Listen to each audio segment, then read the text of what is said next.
All right, here we are. Welcome, everyone. This is the It's a session of the council. It's the afternoon. This is February 12th already, in the afternoon. Session of the Portland City Council. We're now in session. Carla, could you please call the roll? Thanks. Yes. Fritz. Here. Hardesty. Here. Udaley. Here. Wheeler. Here, now we'll hear from legal counsel on the rules of order and decorum. You can abbreviate if you want. Okay. Good afternoon and welcome to the Portland City Council. The City Council represents all Portlanders and meets to do the city's business. The presiding officer preserves order and decorum during City Council meetings so everyone can feel welcome, comfortable, respected, and safe. We are not going to talk about participation as there is no testimony being taken today. If you are in the audience and would like to show your support for something that is said, please feel free to do a thumbs up. If you want to express you do not support something, please feel free to do a thumbs down. Please remain seated in council chambers unless entering or exiting. If you are filming the proceedings, please do not use bright lights or disrupt the meeting. Disruptive conduct such as shouting or interrupting testimony or council deliberations will not be allowed. If there are disruptions, a warning will be given that further disruption may result in the person being ejected for the remainder of the meeting. After being ejected, a person who fails to leave the meeting is subject to arrest for trespass. Thank you for helping keep your fellow Portlanders welcome, comfortable, respected, and safe.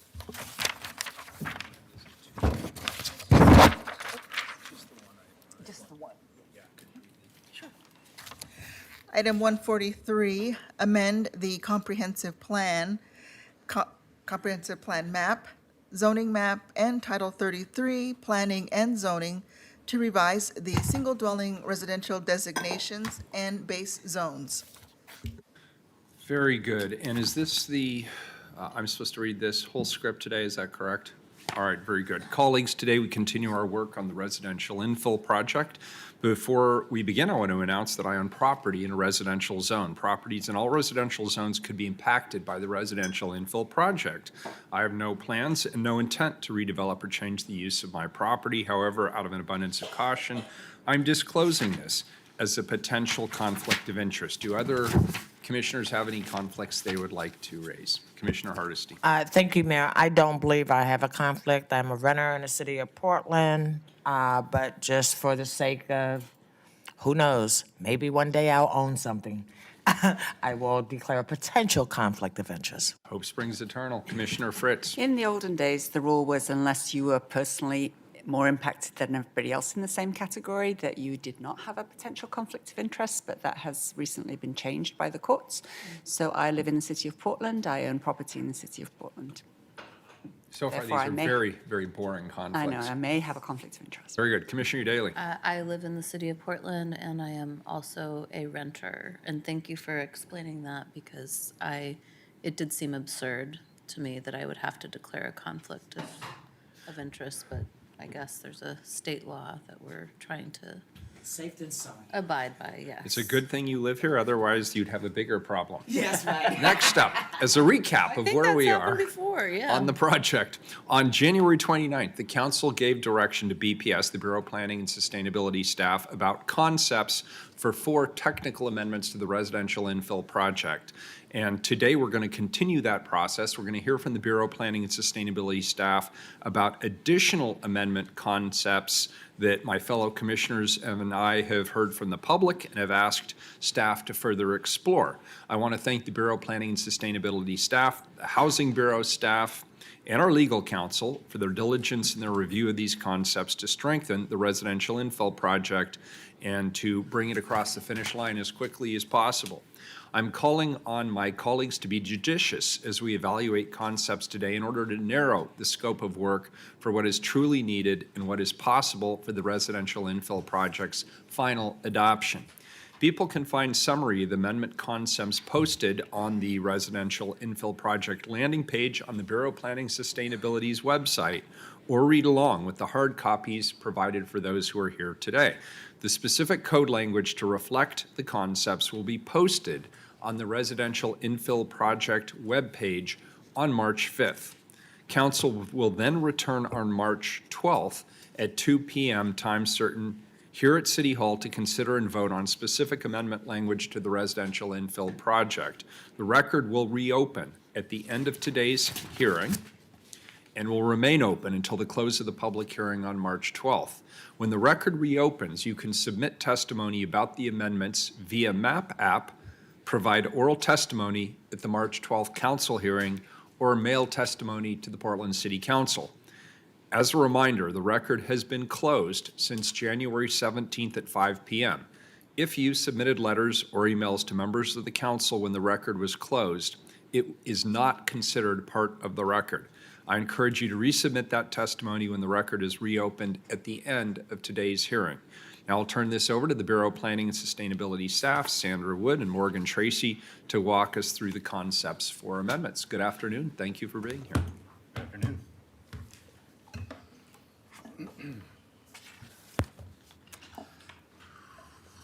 It's good to see you again. Likewise, thank you. So I'm Morgan Tracy, Project Manager for the Residential Infill Project, and joining me today is Sandra Wood, the Co-Development Manager at the Bureau of Planning and Sustainability, and Joe Zender, Chief Planner.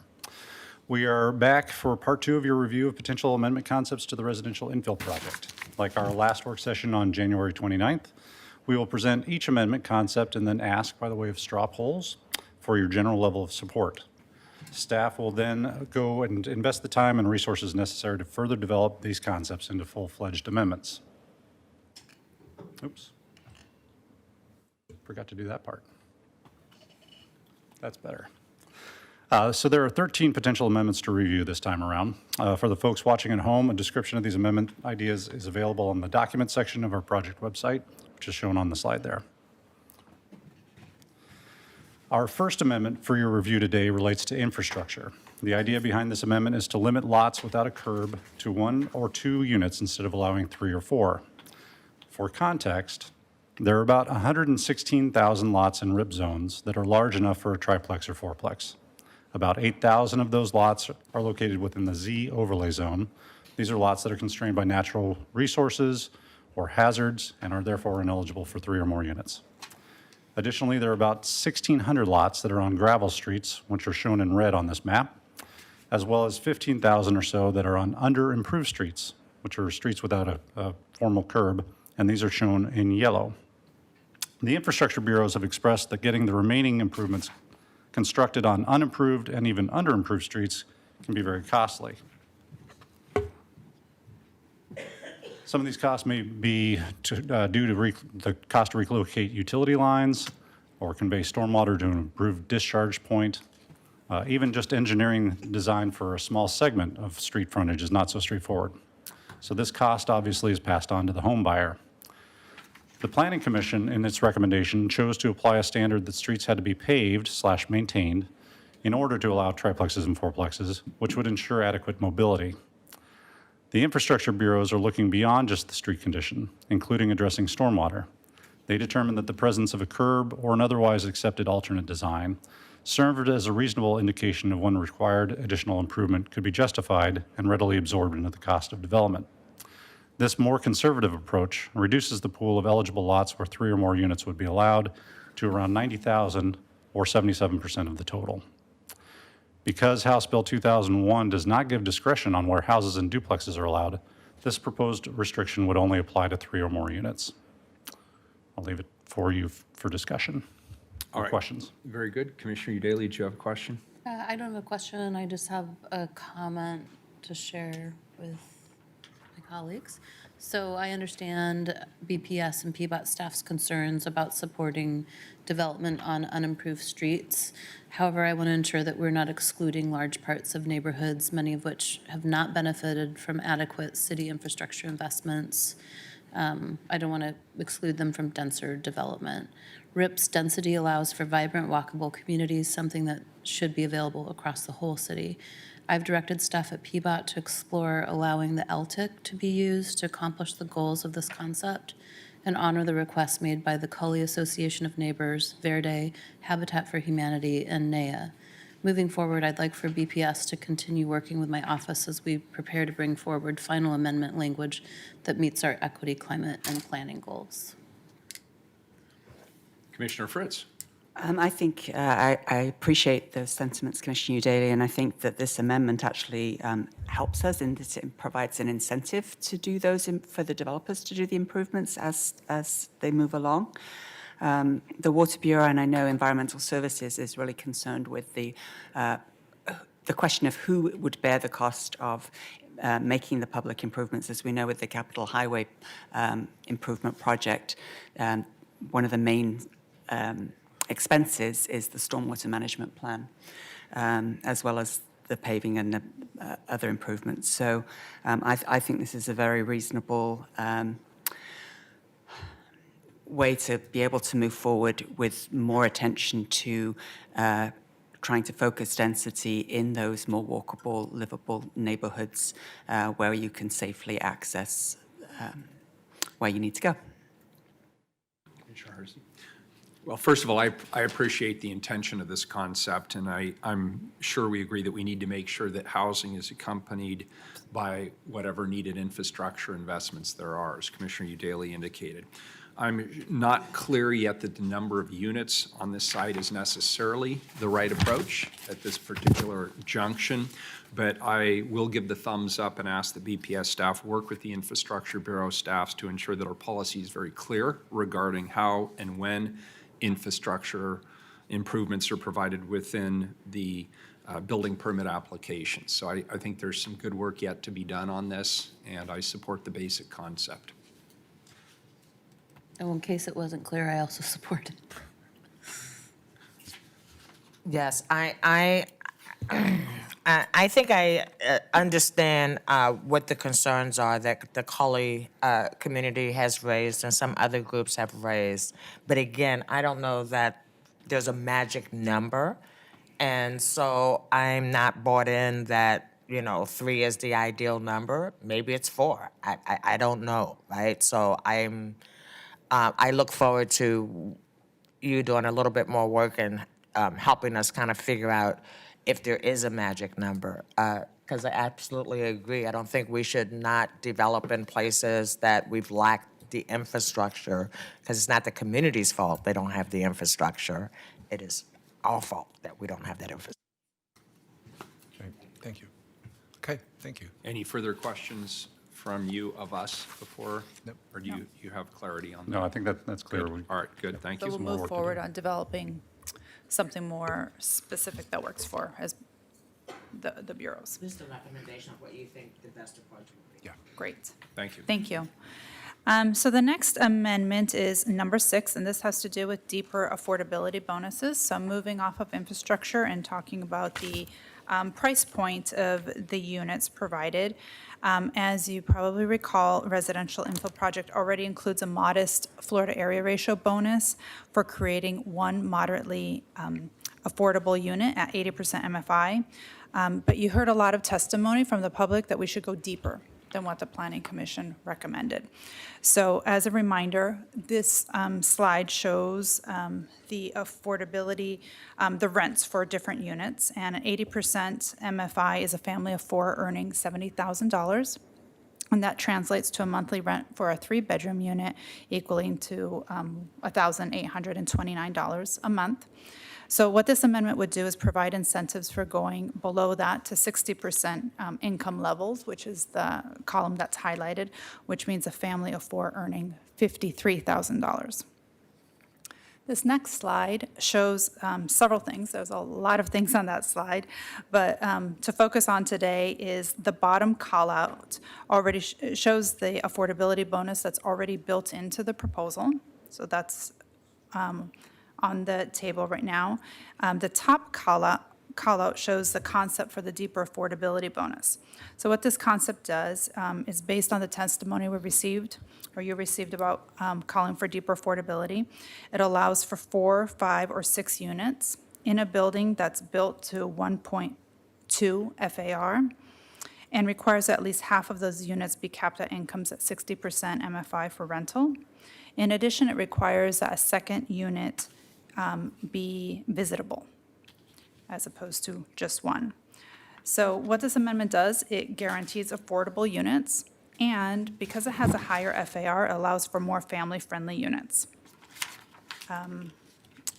Also on this slide, you'll notice that the 1.2 FAR cap is smaller than what's currently allowed under the zoning code, which is the fifth house from the right. So the zoning code allows for 1.35 FAR right now, and this would set a maximum of 1.2. Question, is there a Yes. difference in the height? There is a proposed additional 5-foot increase for the deeper affordability bonus, And what So would from- then be the maximum height? from 30 to 35 feet. And in the R2.5 zone, there's already a 35-foot height limit, And in an R5 or 7? 30 foot. 30.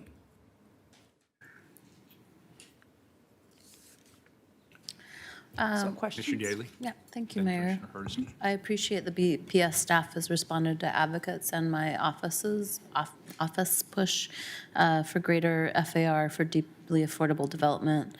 This is going to allow nonprofit and for-profit developers to build affordable housing in some of the city's most resource-rich neighborhoods. It's very important to me that we support family-sized affordable housing, so I'm glad to see that that's a possibility there. In their letter, Anti-Displacement PDX asked us for this bonus as well as CET and SDC waivers and property tax exemptions, so I'm happy to see this progress on their request. ADPDX also asked us to explore a fee in lieu for the deeper affordability bonus, focusing funds on affordable infill development and generating revenue from underdevelopment to build more affordable housing. So I would like to ask BPS to look into these ideas further and meet with my staff as the amendment develops before it comes back to council. Commissioner Hardesty? Thank you, Mayor. I guess for me, I'm concerned about us taking this route. From the beginning, I was told that this was not an affordable housing program, that RIP was about creating middle housing. And for the last year, we've been having this conversation.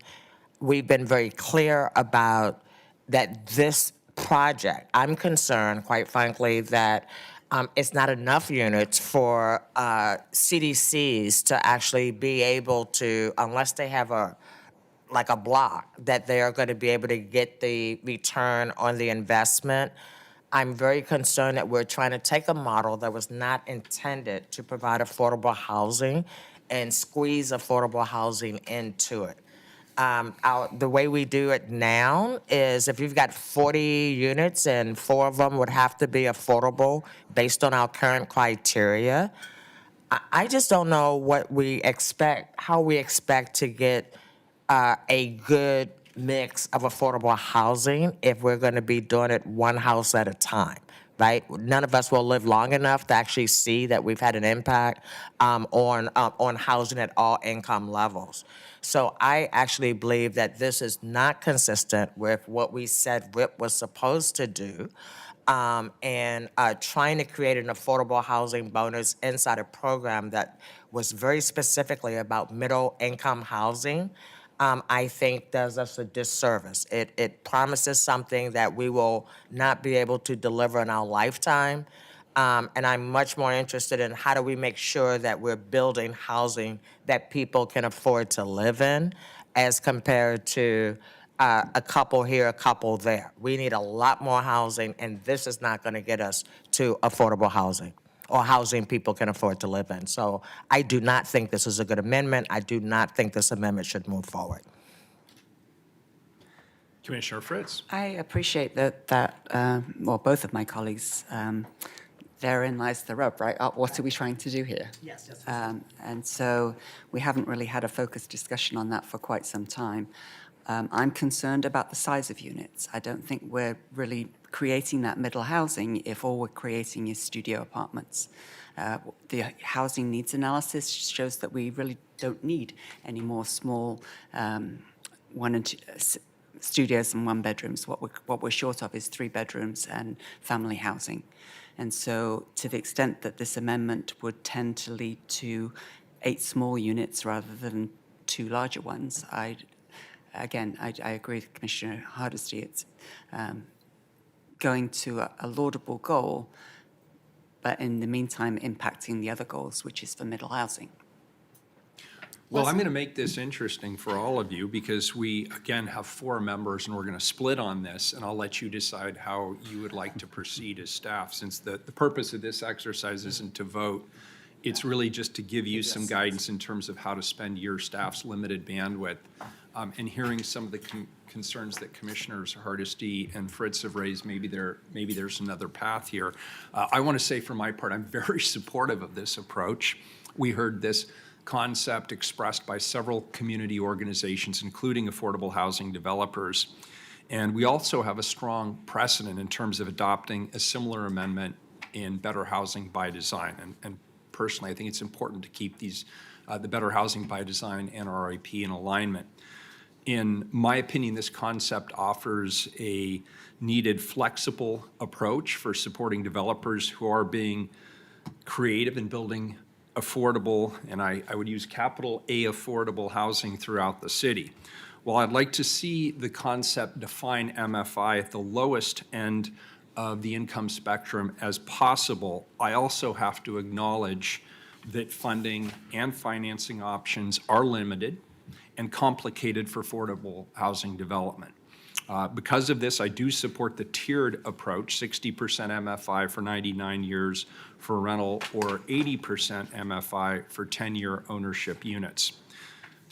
This structure still allows housing providers to utilize the bonuses for lower income households should they be able to do so, but it preserves the most flexibility to enable them to create housing based on the resources that they actually have available. So I'll give a thumbs up to the concept. You've heard some of the concerns my colleagues have expressed, and I'll leave it up to you to use your wizardry to see if there isn't something you can do to address their concerns. Commissioner Udaley. Thank you, Mayor. I'm a little confused by some of the comments that I've heard from my colleagues, so I just want to clarify. This bonus would allow for family-sized units. We saw that on the image. Affordable housing developers such as Habitat for Humanity have asked for this and said that they can build more housing with it. And other than waiving fees for these affordable housing developers, I don't believe there's a cost to the city. Am I wrong?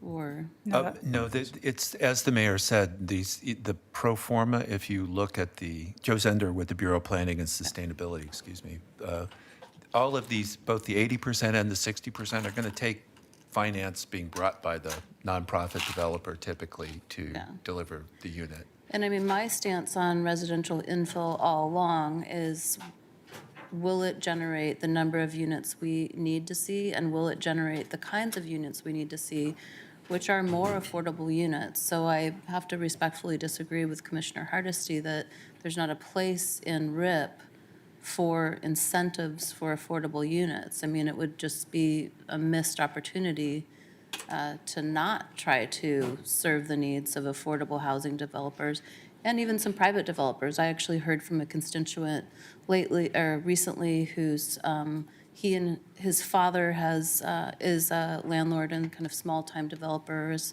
been doing that for decades. So they own some cheap dirt. They're not spending $250,000 on an empty lot, and they're committed to affordable housing. And they thought that this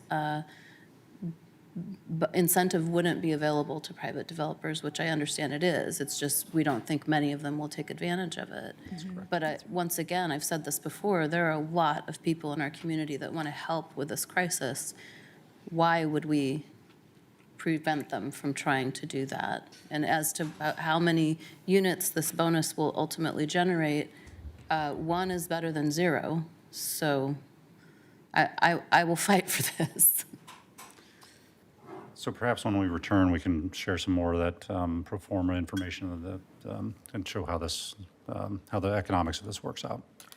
Commissioner Hardesty. I would appreciate that because after 12 years on the Board of Human Solutions, who builds affordable housing for very low-income families, I know what it takes for nonprofits to actually put a funding package together. And it will, and with few exceptions, I think it's a little challenging when you're talking about such few units because of how the financing works. There may be some nonprofits that have the capability to do that, but should we develop policy based on what a couple of nonprofits have the ability to do? Or should we be consistent in developing policy that actually meets the goals that we've laid out, right? That is the question that's in front of us.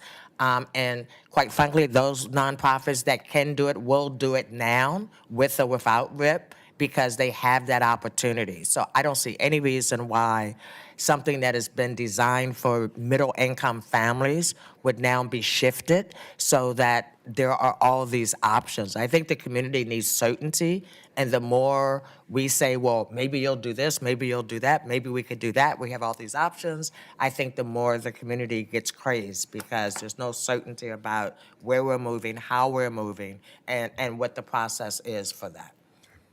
Commissioner Fritz. So I believe all of the amendments that we're going to discuss today have been requested by constituents. And this commentary is really evidence that I hope that we'll take testimony on all of them, whether staff needs to do any more work or not. So far, the public's had 2 minutes to testify on this entire package, each person. We've been doing it for, it seems like, about 1,000 years, but I'm sure it seems like 2,000 years to staff.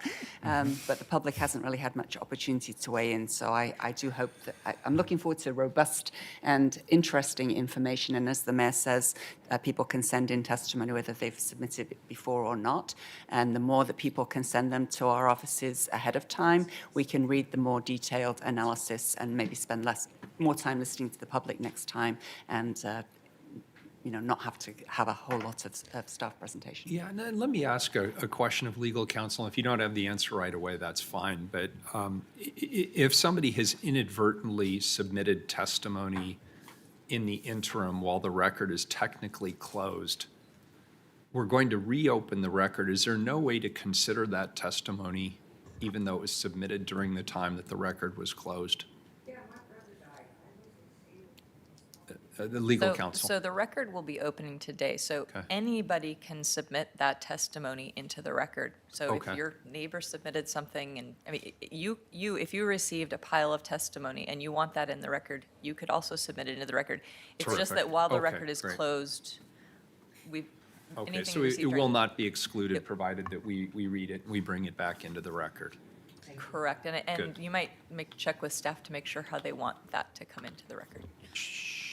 Do you have thoughts on that, since I'm on the subject?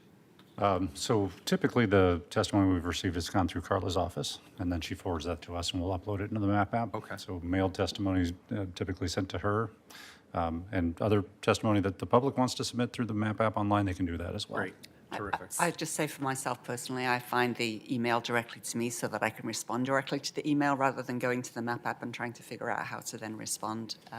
That just works better for me. Great. Carla?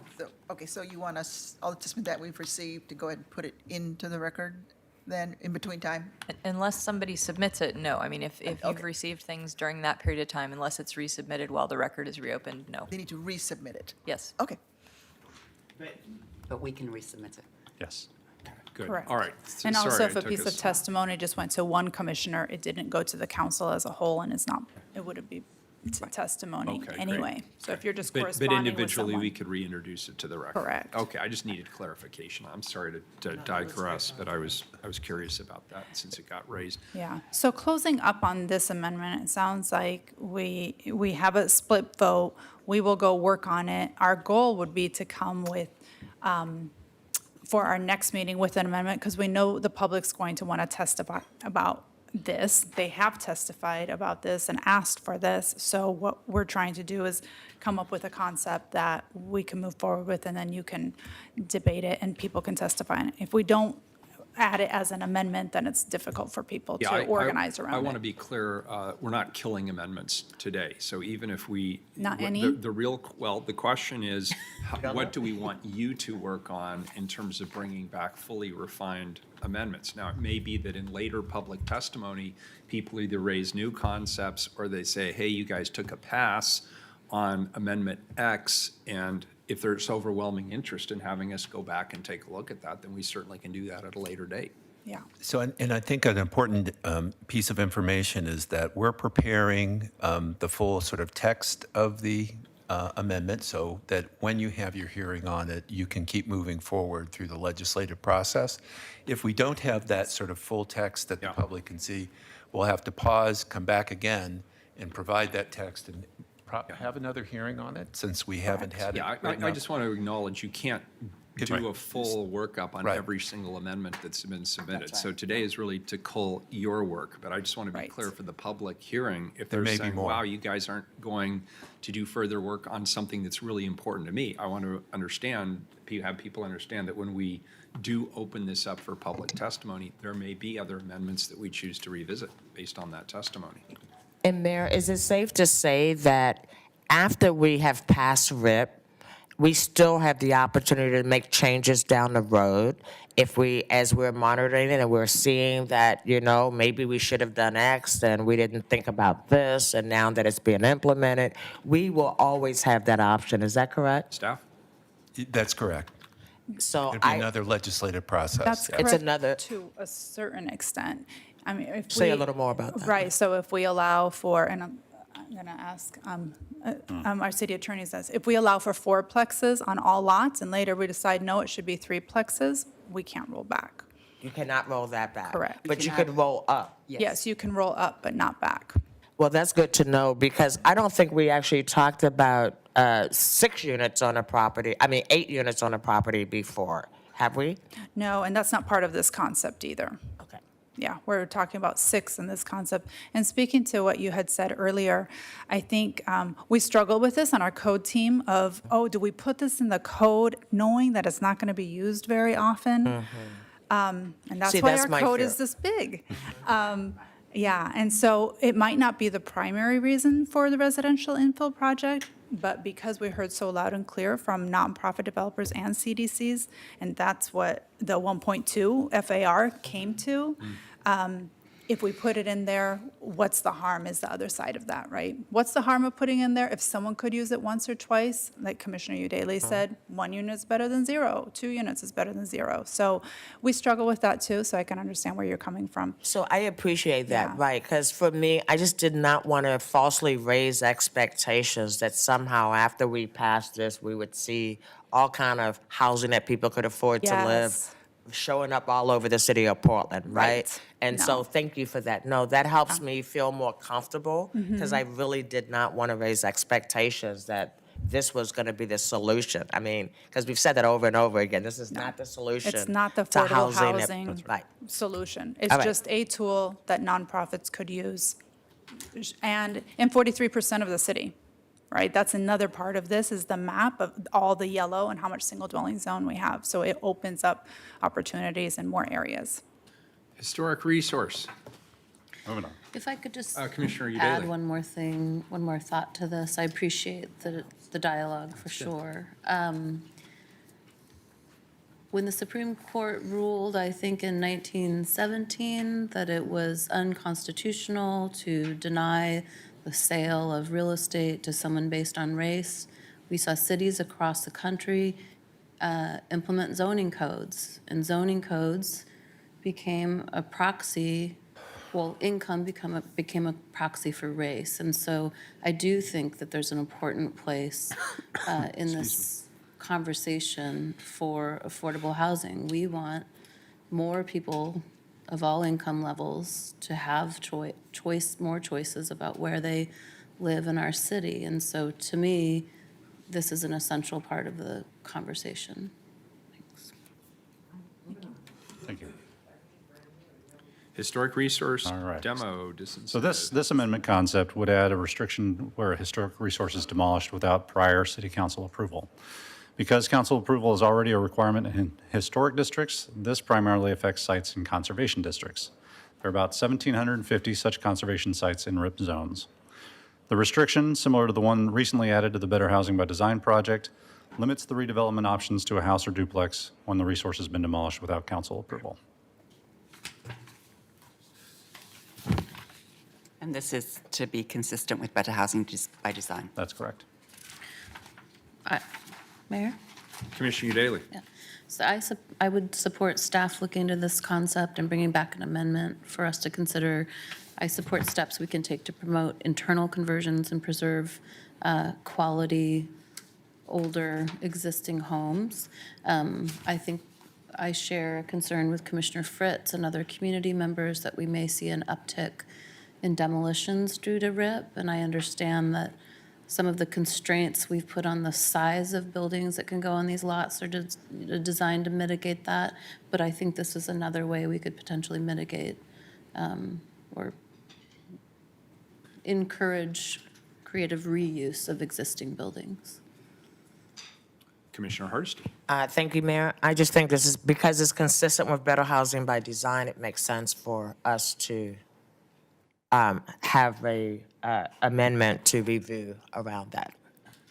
And I'll give this what I'll call a courtesy thumbs up. I'd like to encourage developers and housing advocates to give us more information on this and to testify early on this concept. I'm somewhat skeptical about whether this is really needed or strategic within the confines of residential infill, but I'd like to hear more. I'd like to hear more on this.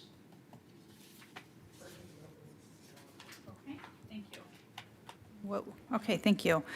So moving on to the concept for amendment number 8. As you know, the Planning and Sustainability Commission recommended that the city not require parking for single dwelling zones.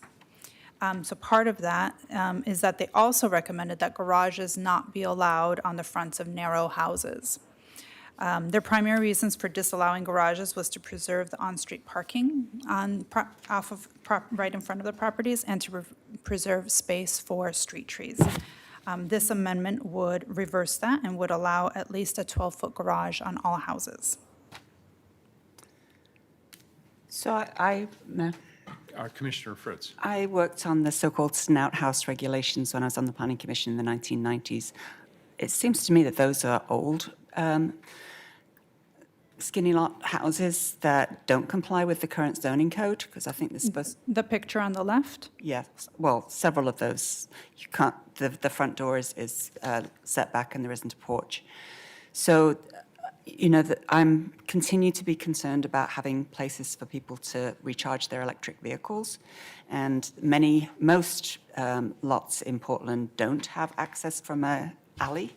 So changing from the code as it is today, which is working well and has resulted in development that does fit in with neighborhoods, I support this amendment because I think it's needed and that the status quo is not causing problems. And I do want to clarify that there's 2 standards today. Here's where I get very wonky. There's one standard for the old historically platted lots, which do allow a 12-foot garage currently. And there's a different standard for new narrow lots that were created after 2002. And that's just because of the way the legislation worked out at the time. So one of the points of agreement we had on our stakeholder advisory committee was to, let's not have 2 standards for the same size lots, let's have one set of standards. And the way the Planning Commission landed was one set of standard not allowing the garage. Okay, but their recommendation was before Senate Bill 534 passed. And so we're going to Correct. potentially have a lot more skinny lot developments. And so I think we could possibly do both and still allow a single garage so that people can park their electric cars. Yeah, and it doesn't change the fact that if you have 20-foot wide, a 25-foot wide lots and a garage, that an on-street parking space is eliminated for that curb cut. Right, but you can't, it's very difficult to plug in a vehicle parked at the curb. Yes. Commissioner Daly. Thank you, Mayor. Well, I agree with Commissioner Fritz that we do need to solve the problem of charging or lack of infrastructure for electric vehicles. I don't agree that that means every home needs to have a driveway or a 12-foot garage. This conflicts with our city's transportation policy and climate goals. Garages reduce living space and inhibit active front yards. They increase the cost of housing while reducing available street parking. And for those reasons, I cannot support this concept. Commissioner Hardesty. Thank you. I also do not support this concept. It is inconsistent with the vision that we have that we're moving forward to. I think that we could talk about community charging stations for those fortunate enough to be able to buy electric cars. Most of the folks in my neighborhood, we're a long way from that. But I think if there's a concern about people having vehicle charging stations, what a great opportunity for community members to create business opportunities to do just that. So I don't support this at all. And I would not want you wasting your time trying to figure out how to add garages back. Well, it would just be keeping the current code, so I'm not asking them to do any work on it either. Then we're in agreement. I don't think you should move forward. Don't do anything. Okay. So amendments, concepts number 9 and number 10 are similar in that they each propose an affordability mandate for certain types of housing. The first requires that when a unit that has been renting at a certain affordability level is redeveloped, at least one of the new units be available at that income level. The second specifies that in order to develop 3 or more units, one of the units must be affordable at 60% MFI. The challenge in each of these proposals beyond their economic feasibility is the state preemption on rent control and mandatory inclusionary zoning. In these cases, mandated affordability requirements are only applicable to buildings with 20 or more units.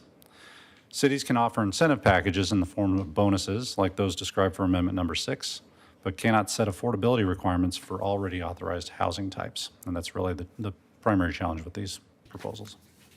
So Commissioner Udaley pointed out this morning about the displacement that's happened in Lentz, of homeowners and of renters. And my reading of these requests that were made from the community are to address that issue.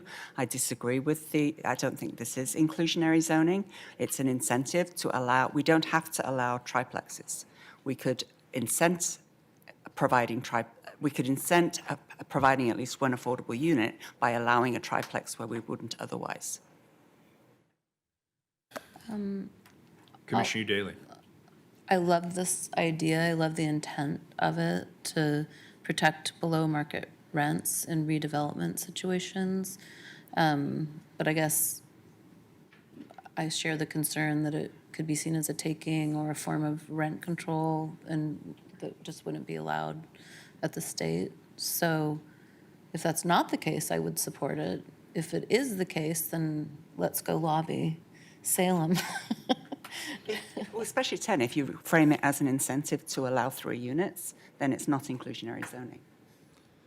My concern with this is completely based on advice from legal counsel, and I'm concerned that this would qualify as a required affordability, which philosophically I'm not opposed to, but in the context of state statute, I'm opposed to it if it calls into question the legality of RIP.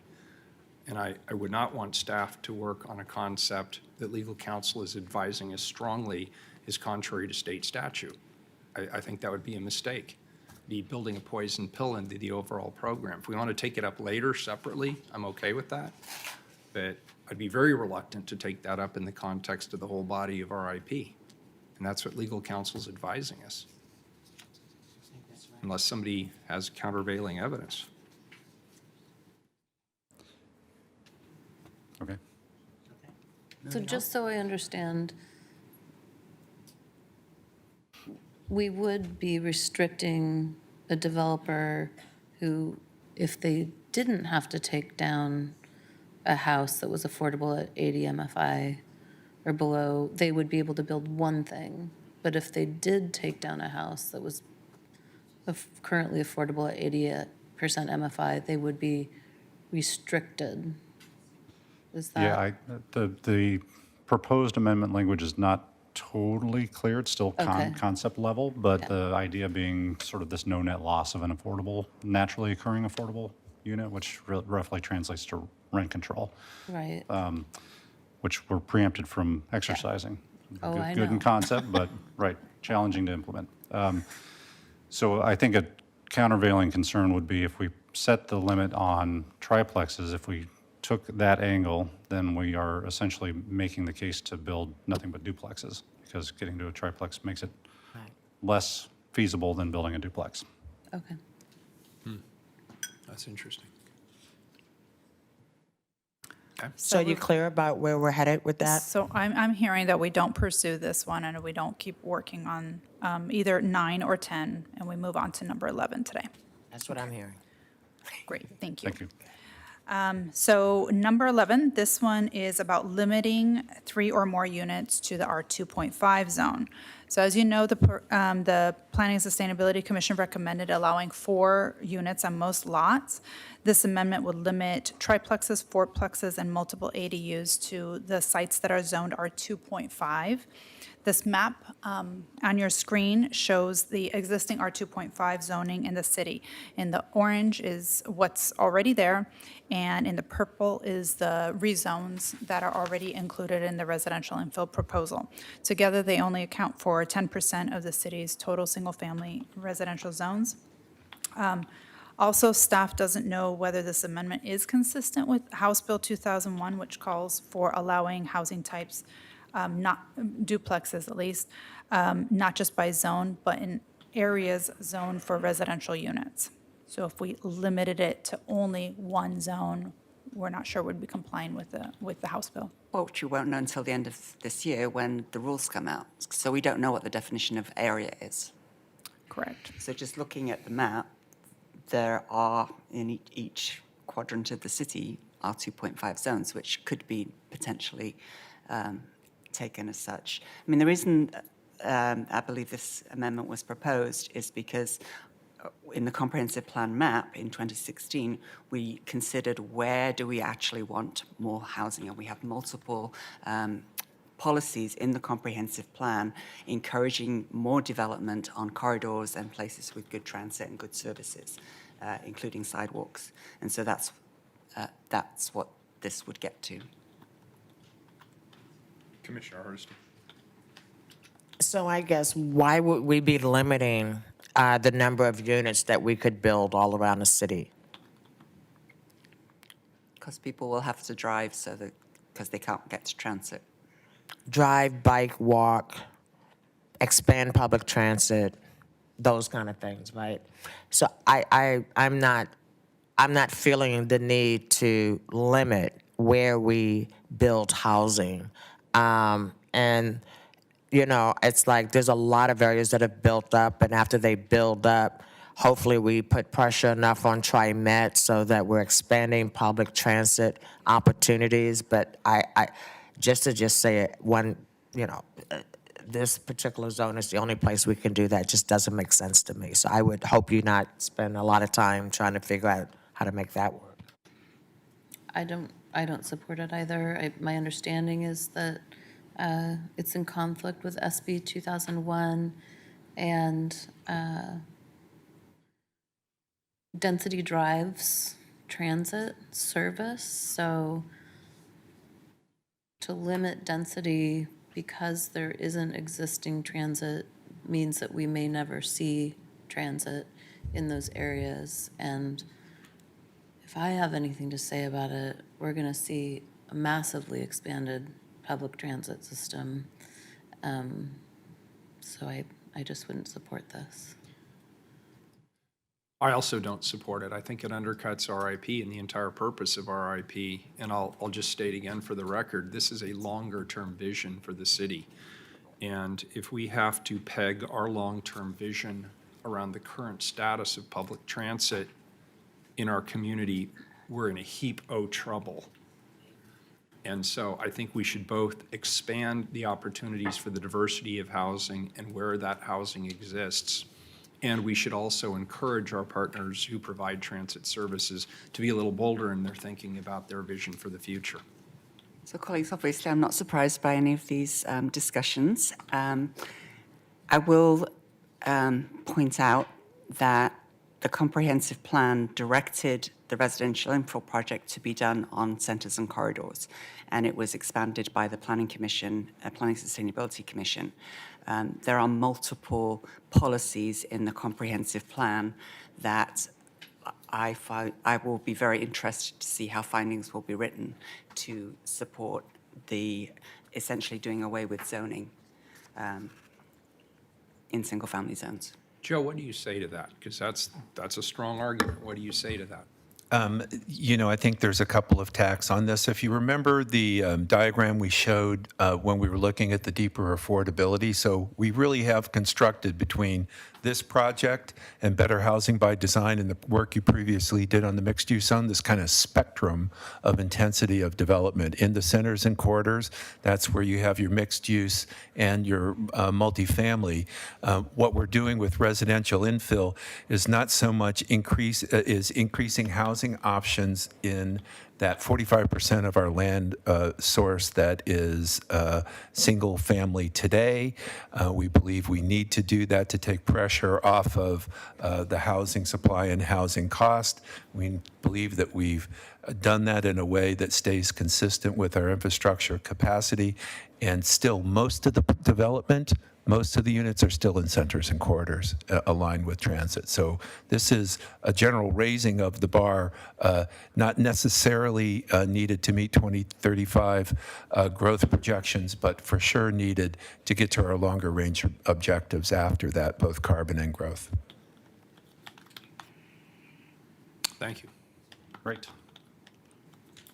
So concept number 12 is related to the anti-displacement action strategy and its timing. This amendment calls for a delay on decisions related to the residential infill project until the city completes and funds a citywide anti-displacement strategy. This is misguided.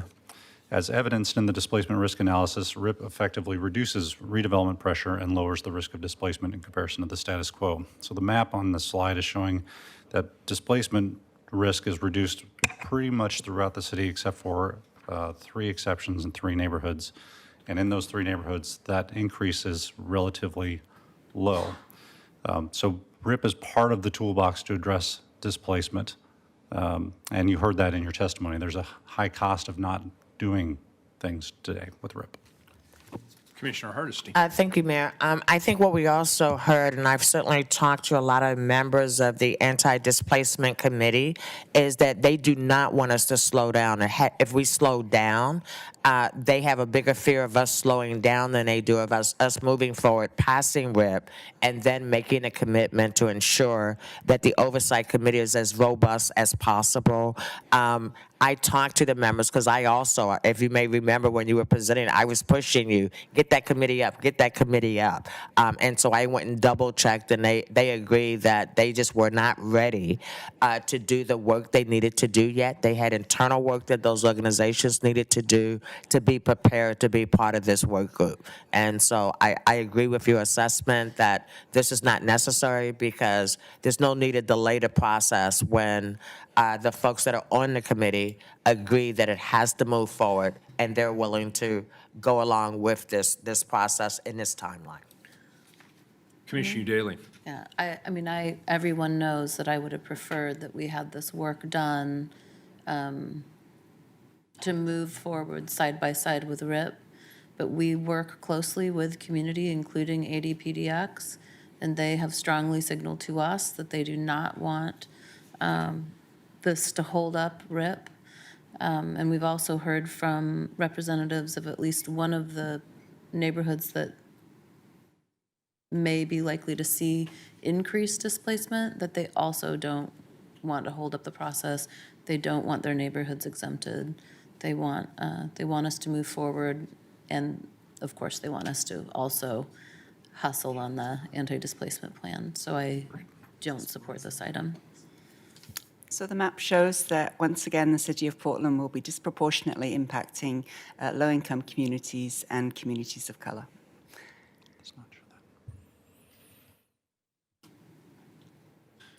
So I disagree with the preferred sequence that's requested here. I want to note that this seems counter to a lot of testimony we received, including from anti-displacement advocates who tell us to move forward.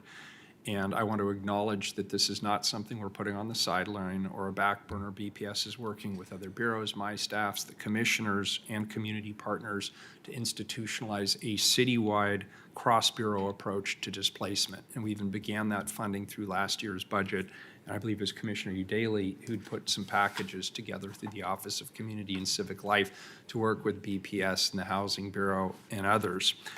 We have seen through BPS's analysis that the RIP is a type of anti-displacement solution that overall improves the status quo.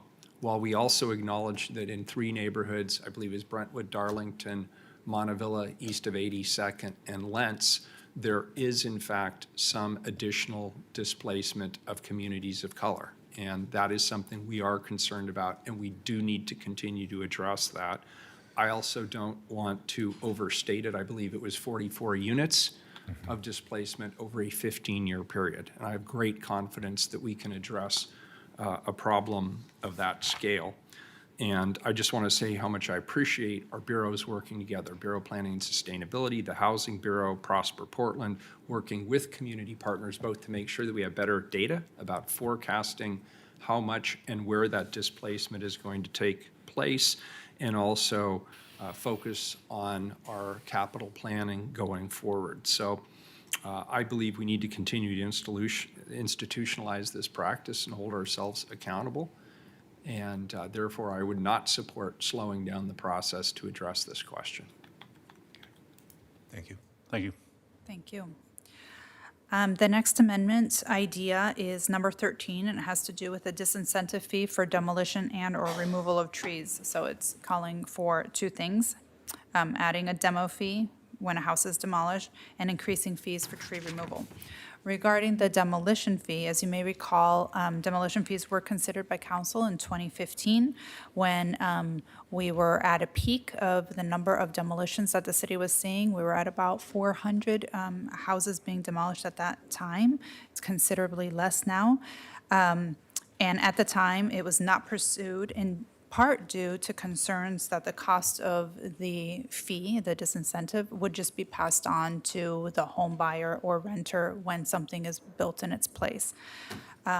Regarding the tree removal fees, our position is that these are more appropriately considered during the tree code work that BDS and the Urban Forestry Division of Parks is underway doing, and that it should be more comprehensive and not just for the 3 zones that we are talking about in residential infill.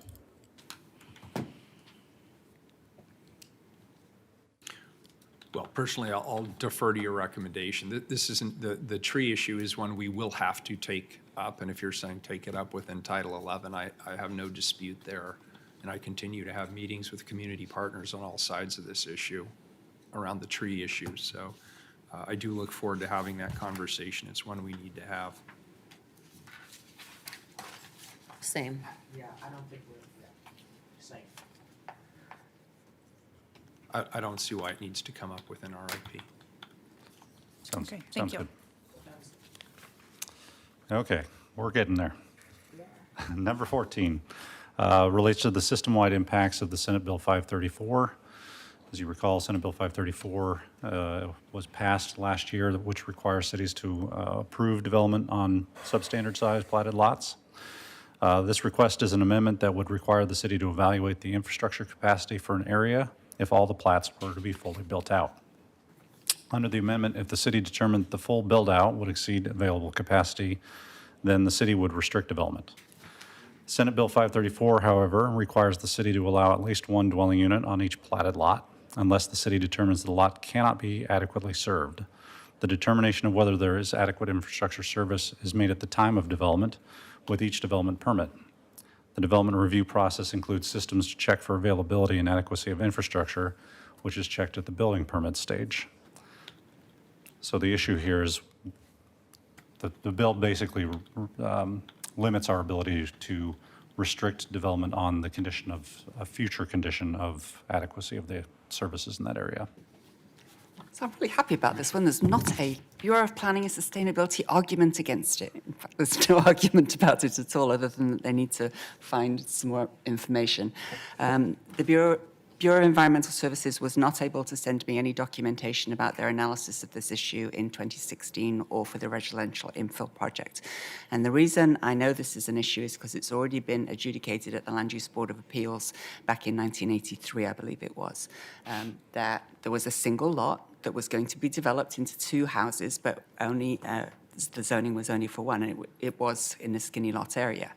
And there was a study done, the West Portland Park study in 1979, which I put into the record, which said that the area couldn't develop at the intensity that this house, that if it went area wide, that this upzoning would have, because the the sewer interceptor in Tryon Creek State Park would not manage it. So I think we're all asking, what is a sewer interceptor? It is a component of a sewer network that helps to control its flow. It receives the flow from trunk sewer lines and sometimes from stormwater runoff, and it directs it to the wastewater treatment plant. It is amongst the larger lines of a sewer system. So this particular interceptor is located in Tryon Creek State Park, and it goes to the Tryon Creek wastewater treatment plant, not to the Columbia Boulevard one that we were talking about this morning. And so it would be practically impossible to get land use approval to dig up that interceptor and make it bigger. And therefore, we ought to be looking at area-wide what is the carrying capacity of the land, and that is a fundamental principle of planning. What's the carrying capacity? In this case, what's the carrying capacity of that sewer? Yeah, so there's a couple responses to that. I think when we start talking about sewer interceptors, I get a little bit looking over my shoulder to our BES partners who might be able to help us explain some of the details of that. But I think the ultimate question comes down to state preemption. And while the reason we haven't couched this in terms of a good planning argument is because the Senate bill is not giving us a lot of options in that regard. So I just offer that. Did you want to say something? Do you want to add something? Shannon Reynolds is the asset manager for BES. Thanks, Shannon. Right, so our, Shannon, could you introduce yourself for the record? sure, my name's Shannon Reynolds. I'm the ASM, Asset Systems Management Division Manager for BES. I manage a... Can you hear me? Hear me okay? Yeah, that's good. So I manage a group of stormwater or hydraulic system analysis folks who produce updates of our system based on all sorts of assumptions that kind of, determine the capacity of our system and the influences of that, land use on our system. So in 2010, we updated an analysis in this area for the Tryon Creek interceptor. And we, based on new information and some diversions that were done out of that basin, currently don't see a capacity issue in Tryon Creek Interceptor for our sanitary flows. And using future development scenarios that we align with or that we receive from BPS, we start to see some capacity issues, but they're not as consequential as we once did maybe earlier on before that analysis was conducted. Commissioner Hardesty. Thank you. And aren't systems development charges supposed to cover the cost of infrastructure improvements when somebody's developing a... For utilities, you're buying into the current system. You're not buying new upgrades. that's not my expertise. Okay, no worry. Right, you're buying into the system for utilities, so whoever's providing the utilities who you get. Yeah, so you're buying the right to access the current pipes. Wait, next. Hi, Elizabeth Reese-Cadigan, Systems Development Manager at BES. Commissioner Fritz is correct with the utilities, BES and water, you're buying into the existing system. But I'm assuming that the cost of SDCs is calculating what's the additional pressure being put on public resources, right? So it's calculated based on the totality of the impact you're going to have, right? Either currently or into the future as development continues. Is that accurate? Yes, we just use the past capital costs the methodology we use looks backwards at what we've already spent on the system, but there is a forward-looking element built into that methodology. In terms of what our future capital program, our estimates are for that out 5 and 10 years. Thank you. Very helpful. Thanks a lot. Thank you. Shannon, thank you too.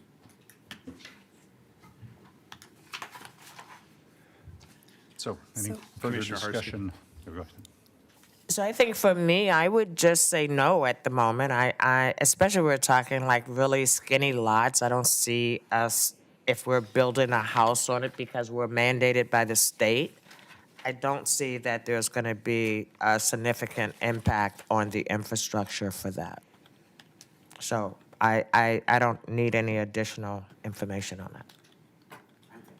Happy to defer to staff on that. Great. I guess.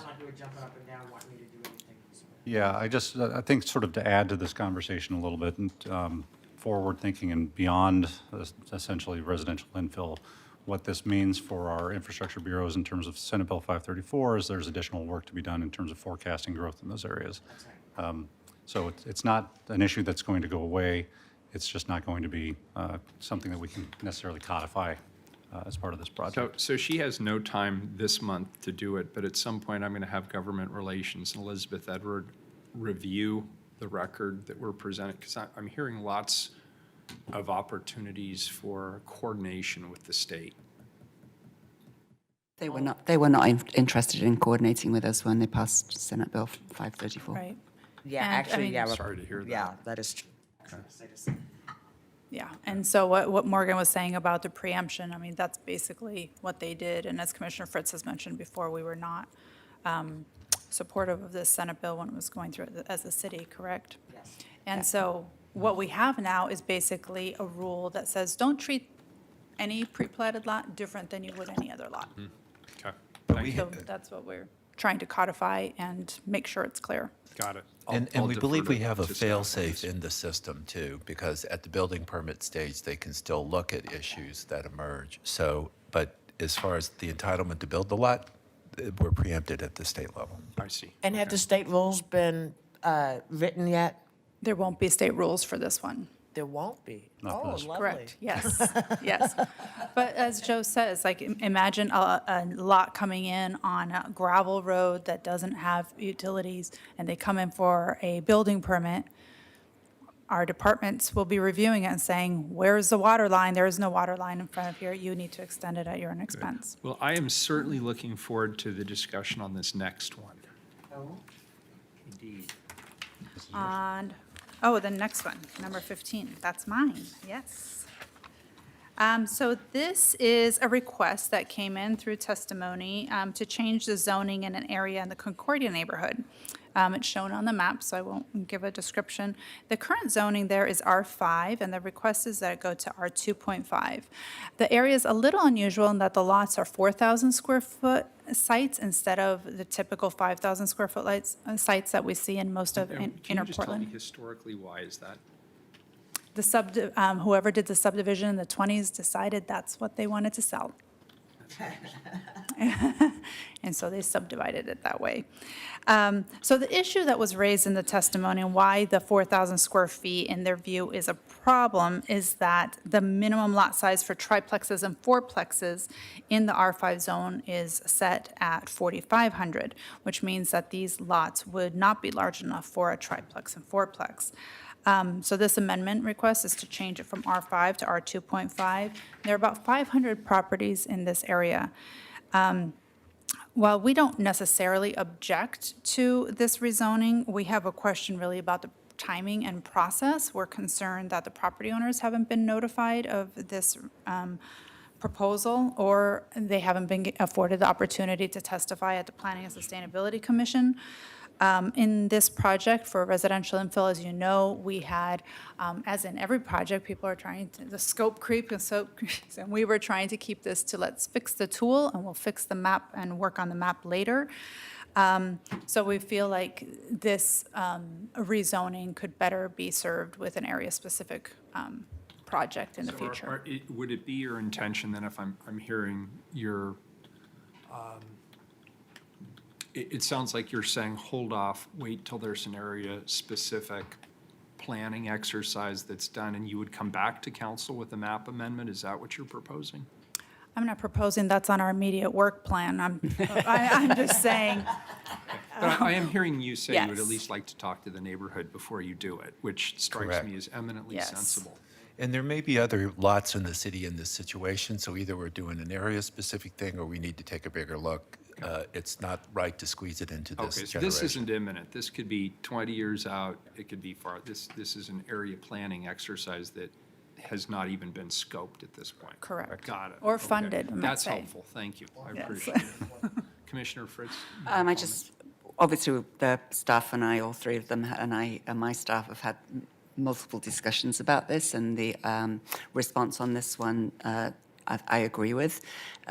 I do think that there may be another project in the not-too-distant future that should look at this, because when I actually felt kind of chagrined that we didn't notice this area in the comprehensive plan process, because it's close in, it's got good transit, it looks like an ideal place to have more homes built.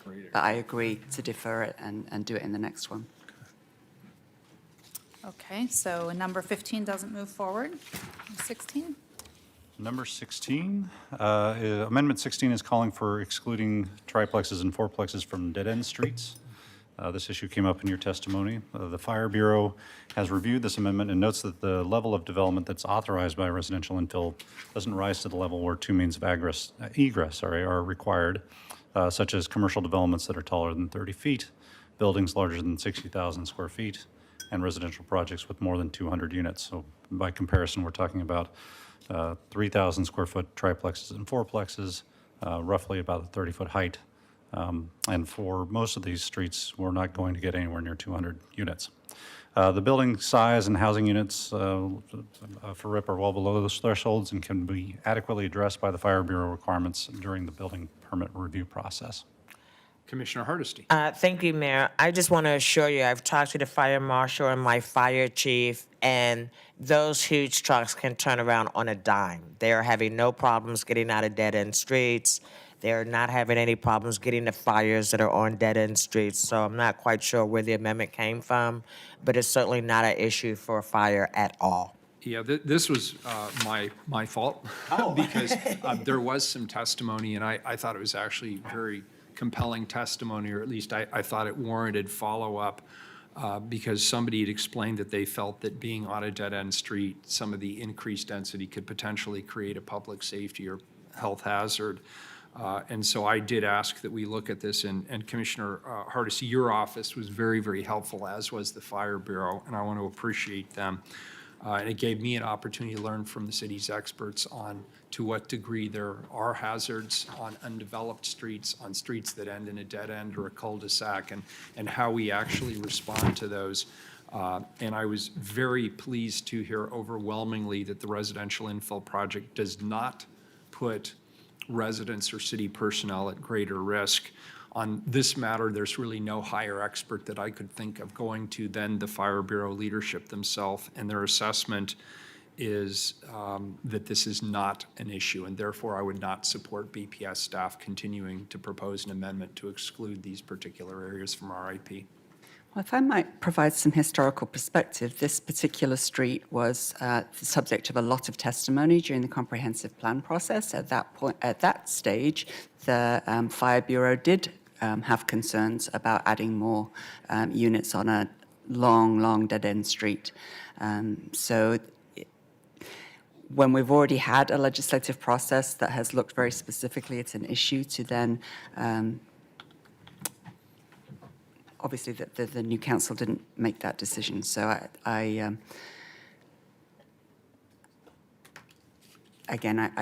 feel like the infrastructure, if we're having capacity concerns on undeveloped or underdeveloped streets, it seems like the life safety issues inherent in a dead-end street would cause for at least allowing these neighbors to come and testify on this, although we've said that none of these thumbs up, thumbs down decisions today mean that people can't testify on this at the next hearing. That's right. So I think my colleagues might find it helpful to hear the description of this particular street and why the neighbors remain concerned despite the assurances from the fire marshal. Commissioner Daly. The testimony provided previously by one of the residents of the street did raise concerns for me, but I defer to Commissioner Hardesty and the Fire Bureau. I looked into the street specifically and don't believe that there are concerns that would warrant removing it from RIT. Okay. Yeah, I'll be very clear. I mean, if the Fire Bureau told me there was a life safety issue and we needed to exempt it, I'd exempt it in a heartbeat, but that's not what I'm hearing. Okay, and finally is Amendment Constant Number 17 about front setbacks. So this amendment seeks to increase the front yard setbacks to match the setbacks of the adjacent lots. A version of this proposal was included in the proposed amendments to the Planning and Sustainability Commission. They heard a fair amount of testimony about it and debated it and ultimately recommended removing the proposal. Their main issues was that increasing the front yard decreases and the backyard setback if you want to get the same size house, and it's less flexible and could negatively impact the ability to retain trees, which are typically in the backyard also. For these reasons, we wouldn't support it and reintroducing it. I don't hear any strong objections to that logic. Okay, thank you. To not bringing To it not back, bring it it's forward. overly Just checking. prescriptive. Thank you. Whatever you do on the front yard is going to have an impact on the backyard. And that was our last amendment concept. Yay! All right, well, thank you, team, for So- your work to develop these concept amendments. We appreciate it. I appreciate thank you, Sam. I appreciate the dialogue in this public meeting with my colleagues. As always, it's very interesting. And I ask my colleagues to continue to keep this scope of work focused and disciplined so we can deliver a proposal that allows middle housing in our single dwelling zones. For the concepts that have been continued on, I want to continue, thank you. I wanted to direct DPS and my staff to continue working with our community partners, builders, and neighborhood associations. My office will continue to be reading and listening to all testimony that is submitted on the record. Council will return on March 12th at 2 p.m., time certain, here at City Hall to further act on amendment language to the residential infill project. The record is now open and will remain open until the close of the public hearing on March 12th. You can submit testimony about these amendments via the MAP app, provide oral testimony at the March council hearing, or of course, you can mail testimony to City Council or email testimony to City Council, however you want to get it here. The hearing on March 12th is limited to 3 hours, and therefore council may not be able to hear from everyone who attends. I encourage you to submit your written testimony in advance of that hearing to ensure that we consider your testimony before voting on the amendments. Anything else I have forgotten for the good of the record? I just want to really appreciate all of you. I mean, the amount of work that you've put into this has been pretty phenomenal. The fact that you're still actually able to separate amendments just boggles the mind. So just thank you for the work you've done, the thoughtfulness that you've put into this process, and I greatly appreciate each and every one of you and look forward to us getting to the result. Thank you.